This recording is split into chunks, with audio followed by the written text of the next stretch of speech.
اعوذ باللہ من الشیطان الرجیم بسم اللہ الرحمن الرحیم ومن الناس من يقول آمنا بالله وباليوم الآخر وما هم بمؤمنين يخادعون الله والذين آمنوا وما يخدعون إلا أنفسهم وما يشعرون في قلوبهم مرض فزادهم الله مرضا ولهم عذاب أليم بما كانوا يكذبون وَإِذَا قِيلَ لَهُمْ لَا تُفْسِدُوا فِي الْأَرْضِ قَالُوا إِنَّمَا نَحْنُ مُصْلِحُونَ أَلَا إِنَّهُمْ هُمُ الْمُفْسِدُونَ وَلَكِنْ لَا يَشْعُرُونَ وَإِذَا قِيلَ لَهُمْ آمِنُوا كَمَا آمَنَ النَّاسُ قَالُوا أَنُؤْمِنُ كَمَا آمَنَ السُّفَهَاءُ أَلَا إِنَّهُمْ هُمُ السُّفَهَاءُ وَلَكِنْ لَا يَعْلَمُونَ وَإِذَا لَقُوا الَّذِينَ آمَنُوا قَالُوا آمَنَّا وَإِذَا خَلَوْا إِلَىٰ شَيَاطِينِهِمْ قَالُوا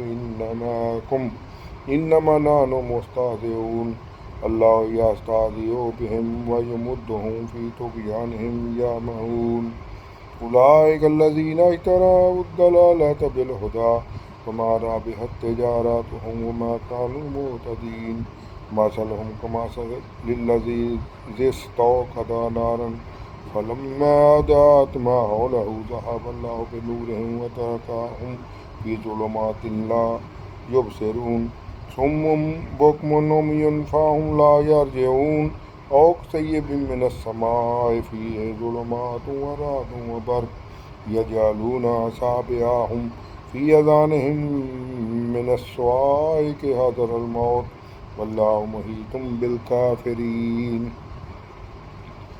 يكاد البرق يخطف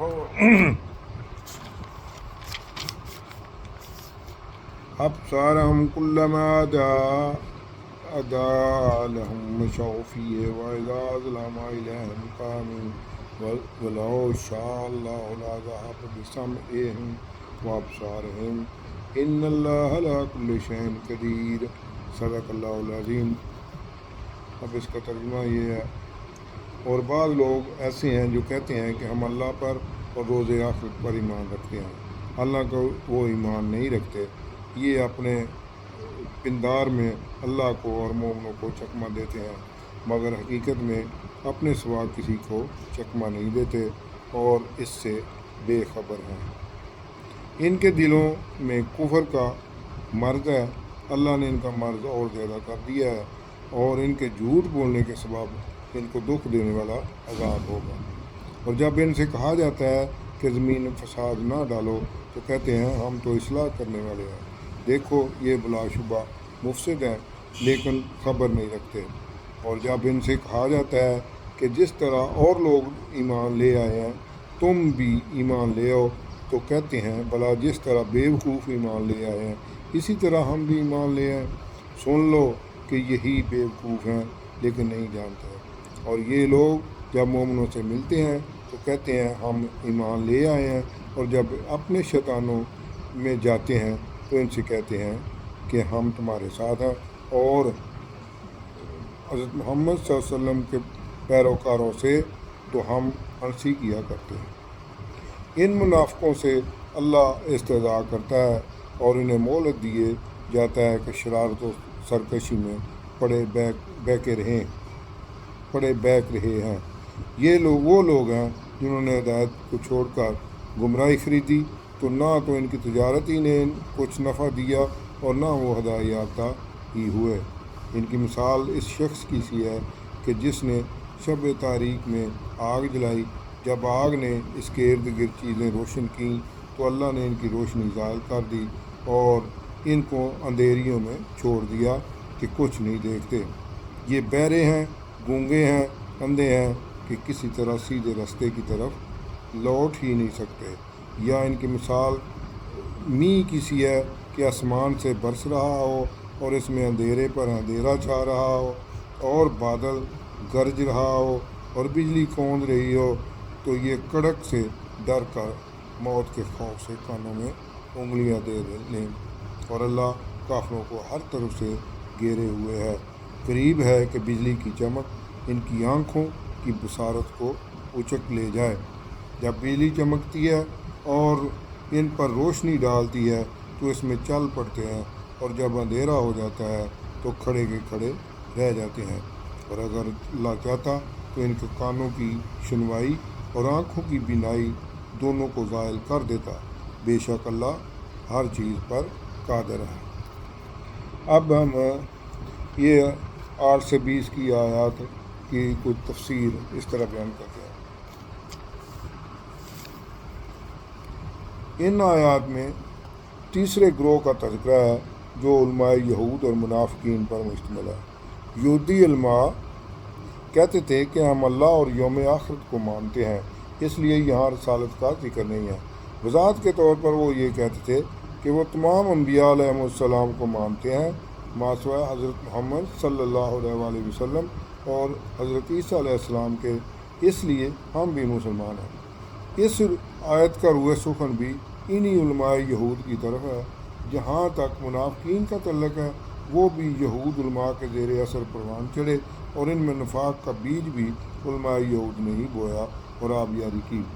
منافقین کی زیادہ تعداد کو اپنے اندر موجود نفاق کا شعور نہیں تھا، اور بعض منافقین ایسے بھی تھے جو قلبی طور پر اسلام میں داخل ہی دھوکہ دہی کے لیے ہوئے تھے، جنہوں نے اسلام کا محض لبادہ اڑ رکھا تھا۔ منافقین میں گفتار اور کردار کے تضاد کو ان کے دلوں کا روغ کہا گیا ہے۔ یہ لوگ حق کو حق جان کر آئے تو صحیح، لیکن ان کے کردار کی کمزوری اور ارادے کی ناپختگی کی وجہ سے وہ حق کو اپنا نہ سکے۔ وہ چاہتے تھے کہ دنیا بھی ہاتھ سے نہ جائے اور آخرت کی بلائیاں بھی مل جائیں۔ ان کے لیے دردناک عذاب کی وعید ہے۔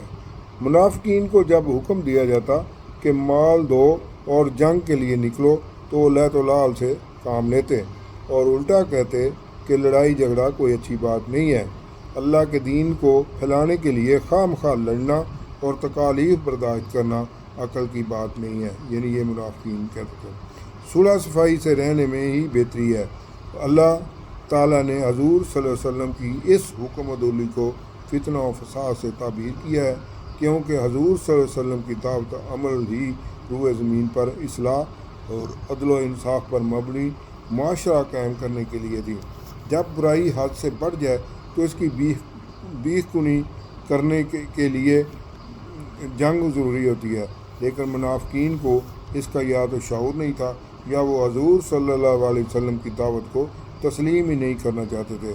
مزید برآں منافقین سے جب کہا جاتا کہ اہل ایمان اصحاب کی طرح ایمان لاؤ تو وہ جواباً کہتے کہ یہ تو بیوقوف لوگ ہیں، جب بھی انہیں بلایا جاتا ہے جنگ کے لیے فوراً حاضر ہو جاتے ہیں، انہیں اپنے نفع نقصان، جان اور مال اور اولاد کی کوئی فکر نہیں ہے، یہ اپنے بیوی بچے اور گھر بار سرداران مکہ کے رحم و کرم پر چھوڑ کر آ گئے ہیں۔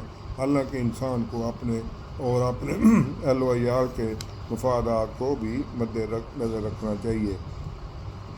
یہ منافقین کا یعنی خیال تھا، جبکہ اللہ تعالیٰ اس کے برعکس فرماتا ہے کہ سچے ایمان والے اور عقل مند وہی ہیں جو پروانہ وار اللہ اور اس کے رسول صلی اللہ علیہ وسلم کے حکم پر کٹ مرنے کو تیار ہو جائیں۔ انہی اہل ایمان یعنی پاکیزہ نفوس کو یقین ہو چکا ہے کہ زندگی فانی ہے، یہاں سے جانا ہی جانا ہے، آج نہیں تو کل۔ یعنی یہ مومنین کا عقیدہ تھا کہ یہاں یہ زندگی فانی ہے، یہاں سے جانا ہی جانا ہے۔ منافقین کی تیسری بدخصلت یہ تھی کہ جب وہ اہل ایمان سے ملتے تو کہتے کہ وہ بھی ایمان والے ہیں، اور جب اپنے شیطانوں علماء یہود یا سردار منافقین عبداللہ بن ابی کے پاس ہوتے تو انہیں یقین دلاتے کہ وہ تو اہل ایمان سے مذاق کر رہے تھے۔ شیطان کے لفظی معنی اللہ کی رحمت سے دور، حسد اور بغض کی آگ میں لگاتار جلنے والا ہے۔ اللہ فرماتا ہے کہ وہ دراصل منافقین کو ان کی دغا بازی میں ڈھیل دے کر منافقین کا مذاق اڑایا رہا ہے، لیکن وہ عقل کے اندھے ہیں۔ کفار، منافقین اور یہود و نصارہ وہ لوگ ہیں جنہوں نے ہدایت کے برعکس گمراہی خریدی ہے۔ یہ تجارت انہیں کوئی فائدہ نہیں دے گی اور نہ سیدھی راہ پا سکیں گے۔ نصارہ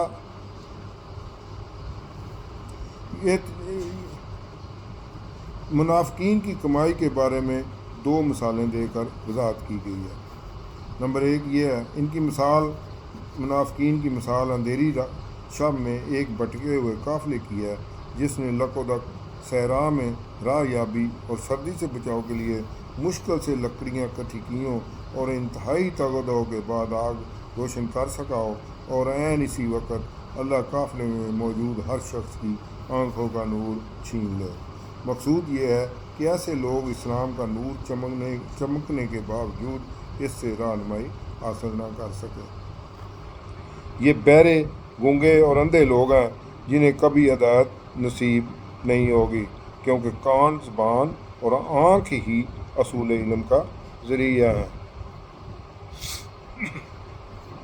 دوسری مثال ان منافقین کی ایسے ہے جیسے آسمان سے موسلا دھار بارش برس رہی ہو جس میں گھپ اندھیرا اور گرج چمک بھی ہو۔ یہ بے راہ رو لوگ کڑک اور موت کے ڈر سے اپنے کانوں میں انگلیاں ٹھونس لیتے ہیں، لیکن اللہ ان کا احاطہ کیے ہوئے ہے۔ قریب ہے کہ بجلی کی کون ان کی آنکھیں اچک لے۔ جو ہی بجلی کی چمک سے ذرا سی روشنی ہوتی ہے تو وہ چلنے لگتے ہیں اور اندھیرے میں بے یار و مددگار کھڑے کے کھڑے رہ جاتے ہیں۔ یہ مثال بیان کرنے کا اللہ رب العزت مقصد ربانی ہے کہ جیسے بارش کا نزول آسمان سے ہوتا ہے، بارش اللہ کی رحمت کا تصور ہے، اسی طرح قرآن مجید کا نزول بھی آسمان سے ہی کیا گیا ہے، لیکن سامنے کفر کا اندھیرا ہے اور کفر کی طاقتوں سے دھمکیوں، خطروں، امتحانوں اور آزمائشوں سے مقابلہ ہے جو بامعنی گرج اور چمکتے ہیں۔ منافقین امن کے زمانے میں مسلمانوں کے ساتھ چلتے اور بڑھ چڑھ کر ایمان کا دعویٰ بھی کرتے، لیکن جیسے ہی کسی مشکل یا آزمائش کی بھنک محسوس ہوتی تو کھڑے کے کھڑے رہ جاتے۔ سورہ بقرہ کی یہ ابتدائی آیات 1 سے 20 تک انتہائی اہمیت کی اس لیے حامل ہیں کہ ان میں نسل انسانی کو 3 گروہوں میں تقسیم کر دیا گیا ہے۔ پہلا گروہ اہل ایمان، دوسرا گروہ کفار بشمول یہود و نصارہ، اور تیسرا گروہ منافقین کے افراد پر مشتمل ہے۔ ان میں اہل ایمان حزب اللہ ہیں، جبکہ کفار و منافقین حزب الشیطان ہیں۔ جب بھی حق و باطل کی پنجہ آزمائی ہوگی، حزب اللہ اور حزب الشیطان ہی مد مقابل ہوں گے۔ صدق اللہ العظیم۔